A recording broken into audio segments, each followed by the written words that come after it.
मोहित और सुमन की नई नई शादी हुई थी। घर में ससुर यानी के रोहित के पिता विजय जी और वे दोनों बस तीन ही लोग थे। इस घर को मोहित के माँ बाप ने जीवन भर पाई पाई जुटाकर बड़ी मेहनत और अरमानों से बनाया था। वरना आज के समय में मुंबई में घर बनाना तो दूर की बात है, किराए पर लेना भी बहुत बड़ी अचीवमेंट से कम नहीं है। जब मोहित कॉलेज में था तब माँ उन्हें और दुनिया को छोड़कर जा चुकी थी। एक काम वाली शीला जी थी जो सुबह से लेकर शाम तक उनके घर का सारा काम करती थी। नई नई शादी हुई थी, इसीलिए शीला बाई का दिन भर घर में रहना सुमन को अपनी प्राइवेसी में बाधा सा लगता था। इसीलिए अब शीला सुबह खाना बना कपड़े और पोछा करने के बाद चली जाती और वापस शाम को आकर खाना बनाती। शीला बाई की दोपहर की गैर हाजिरी से कई छोटे मोटे काम दिखाई देने लगे, जिनमें से ज़्यादातर काम बिना कहे विजय जी ये सोचकर कर लिया करते कि बहू को मदद हो जाएगी, लेकिन बहू सोचती कि ससुर को औरतों के काम में दखल देने की आदत है। एक दिन मौका देखकर सुमन ने मोहित से कहा, क्यों ना हम बाबूजी को वृद्धाश्रम में भेज दे। सिर्फ एक बार पैसा भरना पड़ेगा और उन्हें भी अपने उम्र के लोगों का साथ मिल जाएगा। हमें भी अपनी प्राइवेसी के बारे में ज़्यादा सोचना नहीं पड़ेगा। मोहित ने सुमन की बातों पर ज़्यादा ध्यान नहीं दिया।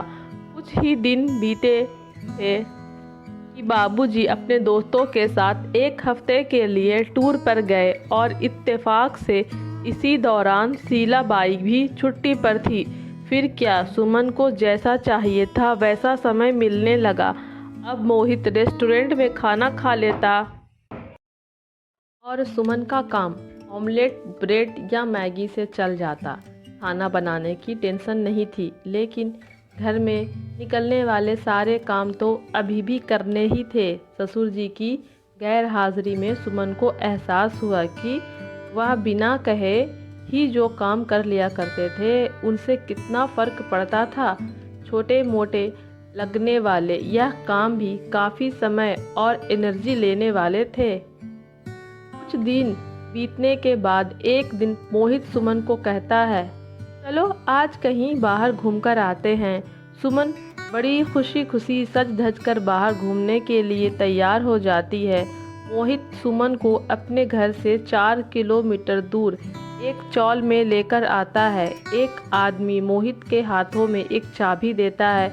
मोहित उस चाबी को लेकर चौल का एक कमरे का दरवाज़ा खोलता है। कमरा खुलते ही 2 रूम वाले उस छोटे से अंधेरे से भरे घर के अंदर मोहित सुमन को लेकर जाता है और कहता है, कैसा लगा तुम्हें हमारा नया घर? मोहित कहता है, हम अगले महीने से इसी मकान को भाड़े से लेकर रहेंगे, अलग और अपनी प्राइवेसी का मज़ा लेंगे। अभी मेरी आमदनी के हिसाब से हम इसी को अफोर्ड कर सकते हैं। मोहित का यह व्यवहार सुमन के समझ में नहीं आया।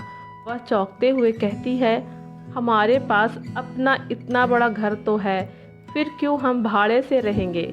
मोहित उसे टोकते हुए कहता है, सोच समझकर बोला करो, वह घर हमारा नहीं है, वह माँ बाबूजी का है। तुम्हारे पास 1 महीना है सोचने के लिए कि तुम्हें आगे क्या करना है।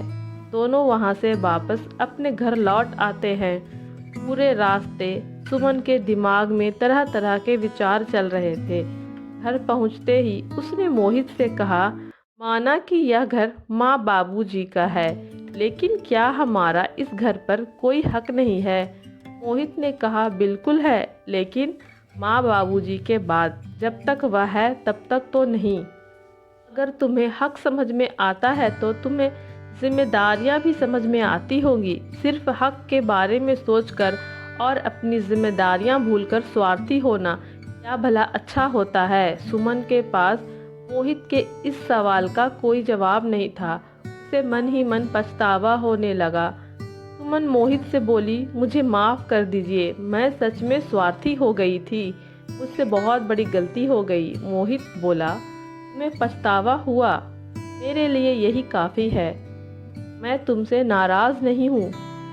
बेटे और बहू का यह वार्तालाप विजय जी दरवाजे पर खड़े होकर सुन रहे थे। उन्होंने आसमान की तरफ देखा और बोले, भाग्यवान, तुम धन्य हो जो तुमने ऐसे बेटे को जन्म दिया है। उन्होंने दरवाज़ा खटखटाया। बहू ने दरवाज़ा खोला तो उनके हाथों में पकड़ी थैली से गरम गरम समोसे की सुगंध उसके आने लगी। ससुर ने अपनी बहू से कहा, वो कोने वाले हलवाई के पास से लाया हूँ, तुम्हें बहुत पसंद है ना। सुमन को अपने ससुर के प्रति विचार और ससुर के प्रति प्यार, उन दोनों का फर्क समझ में आते ही उसकी आंखों में पश्चाताप के आंसू और चेहरे पर अपने परिवार के प्यार के कारण मुस्कान आ गई।